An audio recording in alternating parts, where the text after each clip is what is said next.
Welcome to AI Paper Select. Today we are looking at Orthogonal JEPA, or OJEPA.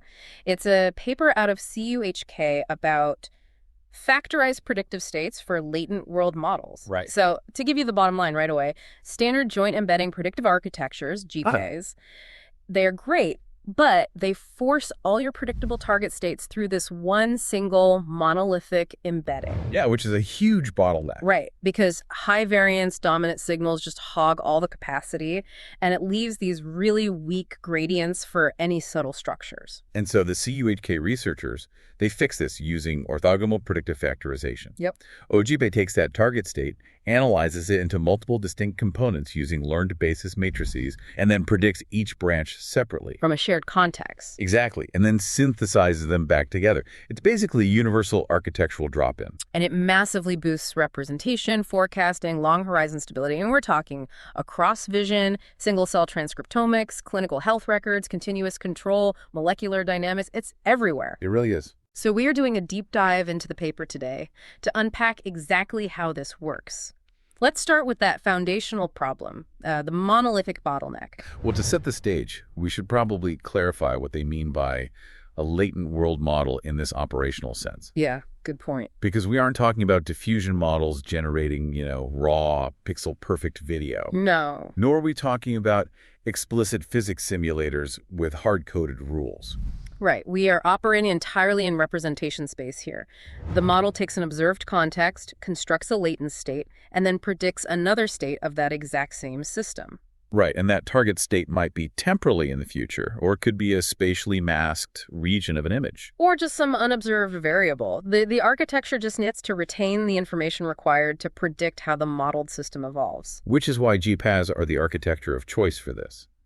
You have a context encoder summarizing the current observation, and a target encoder defining the state you need to predict. And to prevent representation collapse, right, where the model just outputs a constant vector to cheat the loss function. Yeah, nobody wants that. Right, so to prevent that, the target encoder as weights are updated via an exponential moving average of the context encoder. The EMA. Right. And then finally, a predictor network maps the context representation to the target representation. And it's as computationally brilliant because latent prediction forces the model to focus on underlying semantics. Rather than wasting, millions of flops trying to reconstruct local noise or textures. Exactly. But this brings us to the flaw that the CHK team isolated. Complex systems have local and global structures interacting constantly. Right. And when you force all of those interacting signals to share a single monolithic target embedding, you induce gradient starvation. Gradient starvation. Right, because the optimization process naturally just seeks the path of least resistance. Always. So the mathematically high variance features, like the large, easily predictable shifts in the data, they completely dominate the loss landscape. Yeah, I was thinking about this in terms of capacity allocation. Okay. It's like training a single neural network layer to predict both the macroeconomic GDP trends of an entire country and what a specific guy named Gary is having for lunch. That is a great way to put it. The macro data is so loud and the variance is so high that Gary's sandwich just gets entirely lost in the noise. Right, because they're sharing the exact same capacity pipe. Exactly. The network optimizes for the massive GDP swings and effectively treats the lunch prediction as a rounding error. That analogy perfectly captures the gradient dynamics at play here. The descent process prioritizes reducing the largest sources of error. Yeah. So if multiple latent directions are forced to serve similar predictive roles, or if those weaker, subtle structures receive conflicting gradients from the single prediction pathway, the granular details just wash out. They wash out. And the authors are framing latent state design not just as a representation problem, but fundamentally as a capacity allocation problem. Which means we need to split the pipes so Gary's lunch gets its own dedicated prediction branch. Exactly. So let's dig into the mathematical engine of OJEPA that actually does this. Everything hinges on the analysis phase using k-learned basis matrices. Right. Instead of taking the stop gradient target state and predicting it directly, OJEPA projects that target state onto these k-basis matrices. So you are effectively slicing the monolithic target into k-independent coordinate spaces. You are. And crucially, each of those k-factors gets its own predictor branch. Okay, so the branches all pull from the same shared context representation. Yeah, maybe candidated with a structural descriptor like an action or a timestamp. Right. But they output predictions specifically tailored for their assigned factor as subspace. Exactly. We predict the macroeconomics on branch 1 and the sandwich on branch 2. But wait, downstream tasks like a cross-entropy method planner, they are going to panic if you hand them fragmented state vectors. Oh, for sure. They need a unified picture of the world to make decisions. So I assume we are dealing with a pseudo-inverse to stitch this back together. We are, yeah. After the individual factor predictions are generated, they are concatenated. Okay. And then the complete predicted state is synthesized using the Moore-Penrose pseudo-inverse of the original analysis map. Ah, okay. And the paper proves in Proposition 1 that in the exact orthogonality limit, meaning if the basis matrices are perfectly orthogonal, that pseudo-inverse simplifies to the transpose of the basis matrix. Oh, wow. So the full latent state is mathematically reassembled without losing its original geometry. Exactly. But to reach that exact orthogonality limit, we need to look at the objective function, right? Because standard mean squared error isn't going to cut it here. No, it definitely won't. So they have 4 distinct loss components keeping this architecture stable. The first is straightforward predictive regression, but it's preserving both direction and magnitude. And magnitude preservation is a massive detail here. Right, because many contrastive learning methods rely strictly on cosine similarity, projecting vectors onto a unit hypersphere. Yeah, but because OJEPA relies on state synthesis via that pseudo-inverse, the scale of the vectors carries critical structural information. So if you lose the magnitude, the synthesized state just warps. It warps completely, yeah. Okay, so the second component is orthogonality, or L-orth. Right. This term encourages the columns within a specific factor to be orthonormal, and it encourages orthogonality across the different factors. Yeah. But I have to push back on what orthogonality actually implies in these representation papers, because the terminology gets abused. Oh, absolutely it does. If we mathematically force these matrices to sit at right angles in a high-dimensional space, does that actually guarantee the network is learning statistically independent, disentangled semantic concepts? Like, are we finding a dedicated gravity neuron? Yeah, exactly. Are we finding a dedicated gravity neuron just because the math says the vectors are orthogonal? The paper is actually very disciplined about explicitly limiting that assumption. Okay, good. The orthogonality enforced by L-orth is strictly geometric. Okay. It ensures the basis directions are separated in the latent space, but it does absolutely nothing to guarantee statistical independence or causal modularity or semantic disentanglement. So it's not a magic semantic sorter. No, it's purely a capacity allocation mechanism. Sure. By forcing geometric separation, the objective ensures the branches aren't mathematically redundant. Ah, so the network is forced to distribute different types of signals across different branches to minimize the loss. Right. Regardless of what human interpretable concepts those signals might map to, if you want to make claims about semantic disentanglement, you still have to run separate probing experiments against ground truth benchmarks. Right. Well, that makes the last 2 loss components even more important, I think, because they address the classic JEPA failure mode, which is representation collapse. Yes. Factor activity, LFAC, and encoder variance, LNKL. The factor activity regularizer is fascinating to me because you don't want the network to just shut down a branch, output zeros, and take a lazy local minimum just to satisfy the orthogonality constraint. Yeah, you have to force it to work. So to prevent that, LFAC tracks the empirical standard deviation of the projected coordinates across a mini-batch. Okay. If the variance of any coordinate drops below a predefined threshold, the network is penalized. So it forces every dimension of every branch to carry actual information. Exactly. While Latent applies a similar online variance gradient directly to the trainable context encoder. Right, stopping coordinate-wise collapse before the data even reaches the prediction heads. So these 4 terms combined create an environment where the latent space is highly constrained, but incredibly expressive. Yeah. Which brings us to the empirical results. Yeah. Because this is where the paper transforms from, an interesting mathematical trick into what they call the universal adapter. The most compelling aspect of these experiments is the architectural discipline. What do you mean?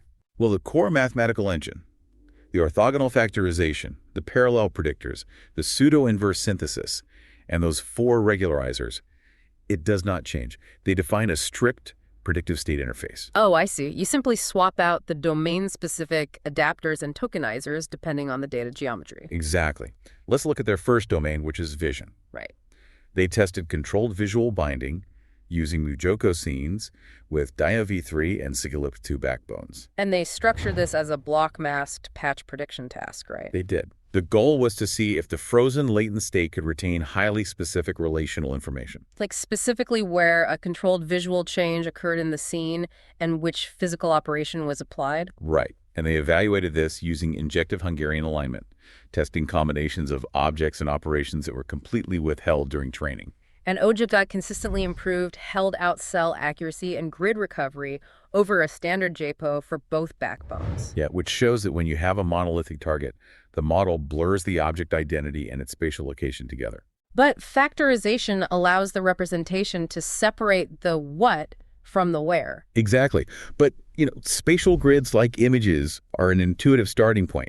But the authors immediately break that spatial geometry by moving to their next domain. Single-cell transcriptomics. Yeah. Here, your tokens aren't pixels. They are discrete gene identities and expression values within a biological cell. That is quite the jump. So they took an SCGPT backbone pre-trained on about 800,000 human kidney cells and set up a masked gene expression task. Right. The student network looks at a heavily masked expression profile and has to predict the complete unmasked cell state generated by the EMA teacher. Biological systems are like the ultimate test for capacity allocation, really. Oh, absolutely. A single cell is governed by gene regulatory networks where hundreds of independent biochemical pathways might be firing simultaneously. So if you try to squeeze a state that complex into one monolithic vector, you inevitably crush critical pathways. Which is exactly what the metrics reflect. On the PDMC 10K clustering benchmark, a standard cell JEPA achieved an AV-GPIO score of 0.7830. Okay. Orthogonal JEPA pushed that to 0.8001. And in computational biology, that gap isn't just a marginal bump. No, it's huge. It represents the ability to distinguish entirely distinct subtle cell states that the monolithic model just blurred together. Exactly. It also demonstrated higher Pearson correlations when predicting post-perturbation gene expressions in the Norman and Adamson datasets. So essentially predicting the cascading effects of knocking out specific genes. Right. And if a single cell has multiple interacting pathways, a human patient is basically a macro version of that exact same problem, stretched over years. Which leads directly into their third domain, latent health state forecasting. Yeah. Here, the context encoder digests a patient's longitudinal history. So time-ordered clinical events, demographic data, molecular variables. And the target encoder represents their future health state. The task is brutally complex, though, predicting the risks for over 1,000 future clinical events simultaneously. Yeah, because predicting a future cardiovascular event shouldn't share the same latent capacity pipe as predicting a future autoimmune flare-up or a metabolic shift. Right. And they measured performance using the mean area under the precision recall curve, or PRUC. Which is essential when dealing with highly imbalanced disease classes. Yeah, and they threw everything at this benchmark. Classical ML like XGBoost, general-purpose language models like Quen, and specialized autoregressive disease models like Prophet. And Prophet performed well, hitting a 0.680 PRUC. Standard JEPA hit 0.711. But orthogonal JEPA topped the entire chart at 0.718. By giving those distinct disease trajectories their own orthogonal branches, the model preserved the fidelity of rare clinical events. So we've looked at static grids, discrete biological snapshots, and longitudinal health records. But to truly test a world model, you have to introduce closed-loop physics. Right, where actions actively alter the future state. The continuous control experiments. This is where we revisit the robot face planting. Yes. They used the cross-entropy method for planning on MuJoCo environments. So Walker second, half cheetah, and inverted pendulum. And this was offline reinforcement learning. The models were trained on just 500 random action trajectories using a lightweight 2-layer MLP backbone. And the performance delta on the Walker second task is staggering.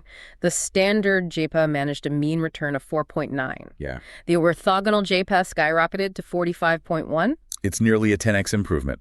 And this brings us right back to Gary's lunch. Right. Because in a physics simulation like Walker-Tekkit, gravity pulling the torso down is the massive high-variance macroeconomic trend. Exactly. A monolithic JEPA allocates all its gradients to predicting that massive torso momentum and completely ignores the microscopic ankle adjustments required to maintain balance. Because the error on the ankle joint looks like a rounding error. The monolithic model technically minimizes its overall loss by getting the big stuff right, but it fails to learn the subtle dynamics of balance. Wow. But by forcing orthogonal factorization, OJEPA dedicates separate predictive branches to different aspects of the state transition. Yes.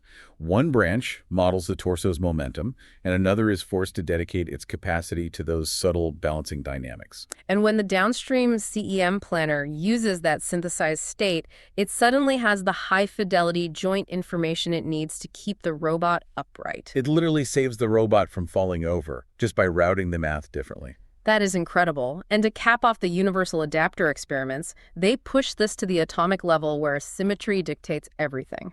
Molecular dynamics. They tested force-free forecasting on liquid water, crystalline quartz, gas phase paracetamol, and benzene. Using a Stochastic-style equivariant forecaster? Right. And what makes this implementation elegant is that the orthogonal factorization operates only among compatible, irreducible representation channels, Okay. which ensures it respects the O3 symmetries of the 3D atomic configurations. And they evaluated the models based on the median final position root mean square deviation, or RMSD, after a 100-step free autoregressive rollout. Which is a brutal test. Oh, yeah. If a latent predictor accumulates even a tiny structural error at step 1, by step 100, those errors compound and the molecule looks like a chaotic, physically impossible mess. And standard JEPA suffers from that exact error accumulation. But OJEPA improved the 100-step RMSD across the board. Like for water, the error dropped from 2.536 angstroms down to 2.459. For paracetamol, it dropped from 1.868 to 1.846. Factorizing the predictions keeps small structural errors isolated within their respective branches, preventing them from compounding globally during long rollouts. It is an absolute sweep of experiments, but, no architecture is a silver bullet. Yeah. We need to ground the hype and look at the limitations. What is the edge of the envelope for OJEPA? Well, the authors are rigorously transparent about the mathematical constraints, starting with the variance regularizers. The LFAC and LINC terms constrain marginal coordinate variation. They keep the individual dimensions from flatlining, but they do not guarantee full-rank covariance. Meaning the dimensions within a branch could still be highly correlated with one another, even if they are all active. Right. You might have redundant information flowing through the same factor. Exactly, and the author suggests that future implementations might need to combine the current objective with explicit spectral regularization. To push the efficiency even further and force the covariance matrix closer to full rank? Yeah.